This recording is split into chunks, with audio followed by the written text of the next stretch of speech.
اللہ الرحمن الرحیم. دیکھو بھائی شب جمعہ ہے.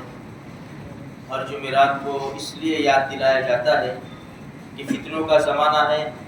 اگر اللہ کے رسول کی بتائی ہوئی باتوں کے اوپر عمل کریں گے تو اللہ پاک فتنوں سے ہماری حفاظت کرے گا.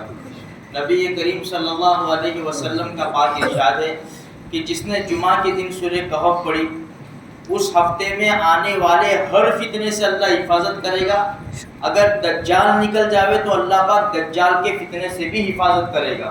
اور نبی کریم صلی اللہ علیہ وسلم کا پاک ارشاد ہے کہ دنیا میں سب سے بڑا فتنہ دجال کا فتنہ ہے. اس لیے 15ویں پارے میں سورہ کہف آدھا پارہ ہے. ہمارے پاس 24 گھنٹے ہیں. جمعرات کی مغرب سے لے کر جمعہ کی مغرب تک ہم کبھی بھی سورہ کہف پڑھ سکتے ہیں. اس کا بہت بڑے فائدے ہیں. میرے بھائیوں خود بھی فکر کرے, ذمہ داری کرے, سمجھے, اور اپنے گھر والوں کو, دوست احباب کو بھی دعوت دے اور اس کے فضائل بتائے کہ بھائی سورہ کہف پڑھنے سے کتنے بڑے بڑے فتنوں سے اللہ ہماری حفاظت کرے گا انشاءاللہ. دوسرے نمبر کے اوپر ہے سورہ دخان 25ویں پارے میں صرف 3 رکوع ہے. نبی کریم صلی اللہ علیہ وسلم کا پاک ارشاد ہے جس نے جمعہ کے دن سورہ دخان پڑھی اللہ اس کے لیے جنت میں محل بنائے گا. اور تیسرے نمبر کے اوپر درود شریف ایسی نعمت ہمیں ملی ہے کہ درود شریف کے اتنے زیادہ فائدے ہیں میرے بھائیوں, اتنے زیادہ فائدے ہیں. اللہ کی رحمتیں اترتی ہے, گناہ معاف ہوتے ہیں, نیکیاں ملتی ہے, بہت زیادہ فائدے. سب سے بڑا فائدہ یہ ہے, ہمارے نبی صلی اللہ علیہ وسلم نے فرمایا کہ جتنا زیادہ انسان درود شریف پڑھے گا نا قیامت کے میدان میں اتنا مجھ سے زیادہ قریب ہوگا. اس لیے چلتے پھرتے اٹھتے بیٹھتے ہم درود شریف پڑھا کریں.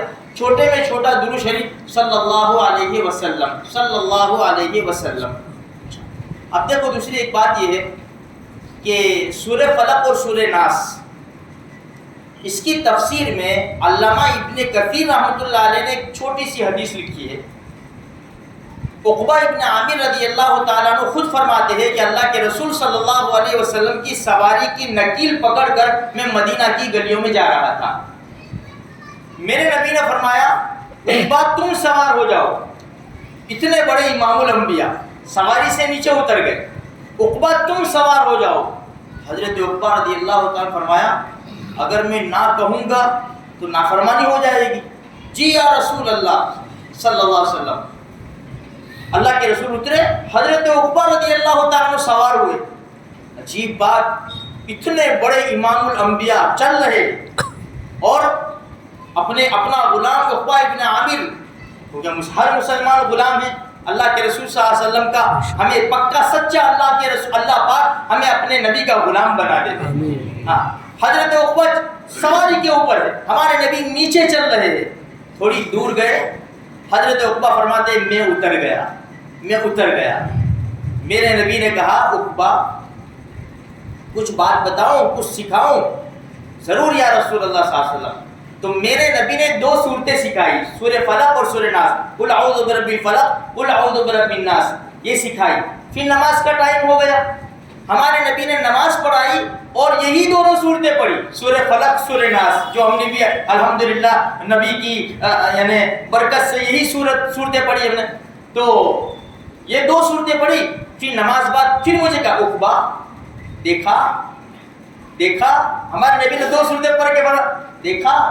پھر فرمایا عقبہ سن, یہ 2 صورتیں سوئے جب بھی پڑھ لیا کر اور سو کر اٹھے جب بھی پڑھ لیا کر. تو میرے بھائیو یاد رہے گا کہ فون دیکھتے دیکھتے سو جائیں گے. مسئلہ بہت بڑا ہمارا, بہت بھاری مسئلہ ہے ہمارا. فون دیکھتے دیکھتے ہم سو جاتے ہیں. نیند نہیں آتی یار, میں وہ ارطغرل تو ختم ہو گیا, عثمان ہے اور پھر یہ سب, بس یہ دیکھتا رہتا ہوں میں. اس کو ثواب سمجھتے ہیں, نوجوان ثواب سمجھتے ہیں اس کو. بہت ارے کیا ثواب, اس کے اندر کیا کیا سب ہو رہا ہے ہم سب جانتے ہیں میرے بھائیوں. درود شریف, نیند نہیں آتی نا, درود شریف پڑھو. جتنا زیادہ درود شریف پڑھیں گے نا, وہ نالک شیطان جو ہے نا وہ کبھی پڑھنے نہیں دے گا, وہ تھپکیاں مار کے سلائے گا. اس لیے سب چھوڑو, کچھ آیت الکرسی پڑھو, 4 کل پڑھو, خصوصاً یہ 2 صورتیں, 4 کل میں 2 صورتیں آ گئی. اور سبحان اللہ الحمدللہ اللہ اکبر اللہ توفیق دے 33 مرتبہ یا 10 مرتبہ درود شریف پڑھو اور دعائیں پڑھو. اللہم بسمک اموت واحیا. اپنے بچوں کو بھی آہستہ سے بیچارہ سمجھا بجھا کے بھائی بیٹا فون رکھ دو, اب تمہاری آنکھیں جھپک جھپ کر رہی ہے, اب سونے کا ٹائم ہے، اب تم یہ پڑھ لو، آیت الکرسی پڑھ لو، 4 کل پڑھ لو اور درود شریف دعا پڑھ کے سو جاؤ. تو اس طرح کریں گے نا میرے بھائی تو ماحول بنے گا. ہم فون لیں گے تو اولاد بھی فون لے گی، ہم بھی ایسے سوئیں گے اولاد بھی ایسے سوئیں گے. کوئی چمک تو رہو کیا ہوا نہیں، کوئی آیا تھا بیٹا سو جا، بیٹا سو جا. وہ تلواریں چلی تھی نا عثمان میں، وہ تیرے کو نظر آیا، دوسرا کچھ بھی نہیں آیا. خیر اللہ پاک ہم سب کو صحیح سمجھ عطا فرمائے، اور جو ہمارے نبی نے باتیں بتائی ہے اس کے اوپر ہمیں زندگی گزارنے کی توفیق عطا فرمائے.